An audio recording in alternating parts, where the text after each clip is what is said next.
Taste the Daily. Tenkasi மாவட்டம் கடையம் அருகே குடியிருப்பு பகுதிகளுக்குள் வெள்ள நீர் புகுந்ததால் பொதுமக்கள் வீடுகளை விட்டு வெளியே வர முடியாமல் தவித்து வருகின்றனர். அதன் விவரங்களை வழங்குவதற்காக நமது செய்தியாளர் அஜ்மத் இணைந்திருக்கிறார். அவரிடம் கேட்கலாம். வணக்கம் அஜ்மத், விவரங்கள். வணக்கம் சையத். காற்றழுத்த தாழ்வு நிலை காரணமாக தென்காசி மாவட்டம் கடையம் ஒன்றியத்துக்குட்பட்ட இந்த பகுதிகளில் தற்பொழுது மழைநீரானது குடியிருப்பு பகுதியில் தேங்கி நிற்கிறது. இதனால் அப்பகுதியில் வசிக்கக்கூடிய பொதுமக்கள், குடியிருப்பு வாசிகள் பெரும் சிரமத்திற்குள்ளாகி வருகிறார்கள்.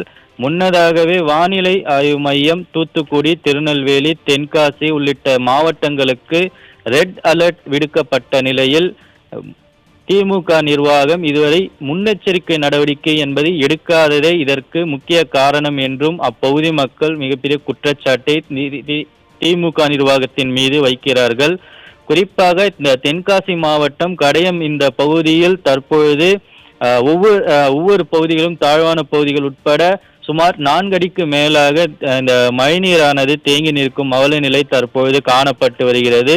இதனால் பொதுமக்கள் அந்த மாடிகளிலும் மேடான பகுதிகளிலும் தஞ்சம் அடைந்து இருக்கிறார்கள். வெளியே வர முடியாத ஒரு சூழ்நிலையில் குழந்தைகள், பெரியவர்கள் உட்பட பெரும் சிரமத்திற்குள்ளாகி வருகிறார்கள்.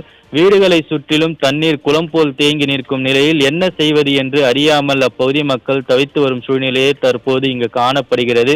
குறிப்பாக இந்த கடையம் பகுதியில் இந்த குமரேசபுரம் காலனி, ரோஜா நகர் மற்றும் ரவண சமுத்திரம் இந்த பகுதிகளில் எல்லாம் இந்த மழைநீரானது வெள்ளம் போல காட்சியளிக்கிறது. அந்த பகுதியை தான் நாம் தற்பொழுது பார்த்து கொண்டிருக்கிறோம். இந்த வீடுகளை சுற்றிலும் இந்த மழைநீரானது தேங்கி நிற்கும் நிலையில் அத்தியாவசிய தேவைகளுக்கும் வெளியே செல்ல முடியாத ஒரு சூழ்நிலை தான் உருவாகி இருக்கிறது. தொடர்ந்து வீட்டின் அருகே தேங்கி நிற்கும் மழைநீரின் காரணமாக விஷப்பூச்சிகள் உள்ளிட்ட இந்த விஷ ஜந்துகளால் இந்த என்ன செய்வது என்று அறியாமல் குழந்தைகளுடன் அவதிக்குள்ளாகி வருகிறார்கள். குறிப்பாக பெண்கள், முதியவர்கள் பெரும் சிரமத்திற்குள்ளாகி வருகிறார்கள்.